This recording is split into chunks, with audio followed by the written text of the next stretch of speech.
are spitting bars on this Halloween. A very happy Halloween. The crew is dressed this morning around the studio. You'll see them as the morning continues. But we begin last night in South Florida, where the Ravens showed up and the Dolphins seemed to forget the game was scheduled.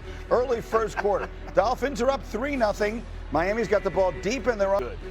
Final seconds of the first quarter now. Ravens up 7-3. It's a third down, and Peter watched Lamar extending the play and then finding Isaiah Likely. It's amazing what happens with these tight ends. It's not only Likely and Andrews. Charlie Kohler got involved. Lamar, he's back, and he looked good last night. He did. The hamstring looked good. Here he is on a 2nd and 7. You mentioned Mark Andrews. That's his second touchdown of the night. Ravens take a 14-3 lead. Andrews' 12th career game with multiple receiving touchdowns, most of any tight end in the span he's been in the league. Now, just over a minute to go in the half.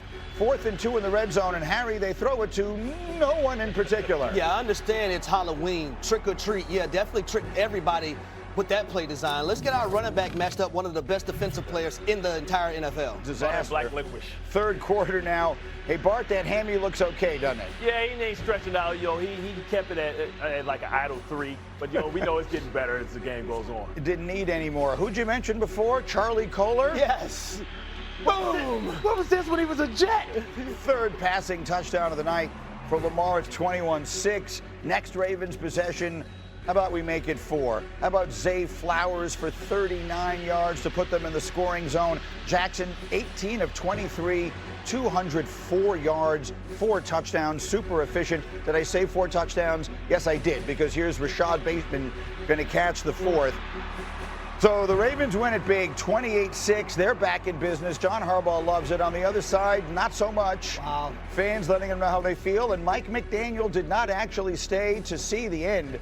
He's running off with time still left on the clock. Here was Lamar after with SVP. We feel good. Like you said, we got everybody coming back healthy. We just got to stay dialed in. I know what's ahead of us. Knowing it's do or die right now. Starting the season off extremely slow. We've never been in this situation, not since I've been here, but, we just got to lock in and keep doing what we're doing. That's a 2-time MVP for a reason, and, he looked incredible tonight. I know that we're just going to continue to get better and better and better, and, 8 leading the charge, we're a dangerous team. So the Ravens are 3-5, and they're a mortal lock to win their division, according to ESPN Bet Sportsbook. They are minus 150. Joe Fortenbaugh, our betting expert, is with us every Friday. Can you explain, for those who don't speak gambling, just how significant this is? This team is 3-5. They were 1-5 5 days ago. What are those odds telling us? Don't look at the team on the left. Look at the lack of confidence in the other 3 options. You put one viable contender in there, that pricing is going to completely flip. But there's no confidence in Cleveland. I don't think anyone needs me to explain that. Right. Cincinnati's defense is obviously a problem, as is the Burrow injury. And then with Pittsburgh, at times it's good, but the ceiling is so low. Baltimore's where it's at from a power ranking perspective. So that makes sense from the division standpoint. But, Harry, as we all know, Lamar Jackson and these Ravens, it's not about making the playoffs. They want to be a Super Bowl contender. Do you believe they are? Not right now. And looking at that game last night versus the Miami Dolphins, it was a lot of mistakes from the Miami Dolphins side of things, right? You had the 4th and 1 that you were going to go for. You had a false start penalty. You just mentioned or showed that fumble by that wide receiver on his first catch of his career. You had a slot fade on a running back versus one of the best players in the National Football League defensively. Inexcusable in my opinion. So I thought it was a lot of things that Miami did to hurt themselves. Yeah. That rather than make me feel confident about the Baltimore Ravens. Let me say this one more thing, Greg. Yes. When I look at the AFC North, this is the only division in football where I don't trust any of the 4 teams in that division. Right. Not one of them. But thus it makes sense to you that Baltimore, just based if only on their history and their quarterback, would be the team that people are favoring. So, Bart, you have some ideas. You're a Raven down deep somewhere inside of you still. You have some ideas of some phone calls they should make between now and next Tuesday? Yeah, I really didn't like the run defense, and I really don't like that they're forcing Roquan Smith to have to do all the heavy lifting, whether it's take the tight end, whether it's run with the running back. See, the history of the Baltimore Ravens is Ray Lewis was able to sit in the middle and go sideline to sideline, whether it's myself, Jamie Sharper, or Ed Hartwell. We did all the dirty work. And I think they really have to go out there. They have to address the linebacker position. The last time this defense was dominant, it had Patrick Queen, and it allowed Roquan to be able to sit in the middle and be able to do everything he needs to do. A guy like Quincy, a guy on his last year. Let's say the names. Quincy Williams. Quincy Williams or Demario Davis. They got to get an adult in the room, somebody that can bring a lot of juice and energy to let Roquan be the leader that he is and the maestro in the middle. They're asking too much of everybody else, and Kyle Hamilton can only do so much. They can't generate a pass rush, so they're blitzing. To do that, you need linebackers that are smart on the second level. Trigger, this is kind of a nice week, I think, to have a Thursday game, right? Because you got a little extra time to assess and look around a little bit. Should we expect the Ravens to be active between now and the deadline, which is next Tuesday? When looking at trade deadline in the NFL, always look at the general manager and what their history is. And already we've seen Eric DeCosta, the GM of the Ravens, go out and get Alohi Gilman, which we have already seen pay dividends because Kyle Hamilton can now be the chess piece. In recent years, he has traded for Tre'Davious White at the deadline, Deontay Johnson at the deadline, Roquan Smith near the deadline, and Yannick Ngakoue a couple years back. I always look at the GM. Howie Roseman's going to be talking. Brandon Beane's going to be talking. Eric DeCosta is always someone you watch in situations like this when it comes to trade deadline. And to your point, 10 days now to really assess things, but really 4 days.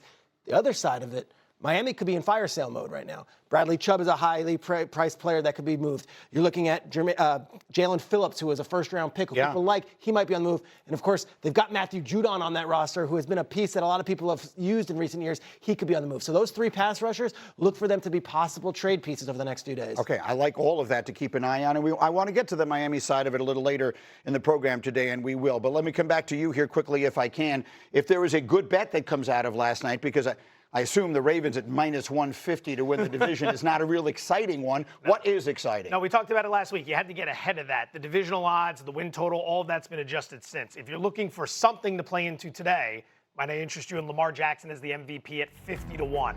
50-1 sounds insane, but if you do a blind resume here, Jackson, 14 touchdowns, 1 interception. Patrick Mahomes, your MVP leader, 17 touchdowns, 4 interceptions. 79% completion percentage, or I should say 72% completion percentage for Jackson. Statistically, everything's there. It's just the lack of wins, which are coming with a softer schedule, and on top of that, the missed games. But think of the narrative behind Lamar Jackson's MVP push. He was snubbed last year in the eyes of many with Josh Allen winning, and if he leads this team back from the dead, everyone's going to be on that train by the end of the year. We'll forget about the injury. It's actually, when you look at how bad they were without him, it actually could.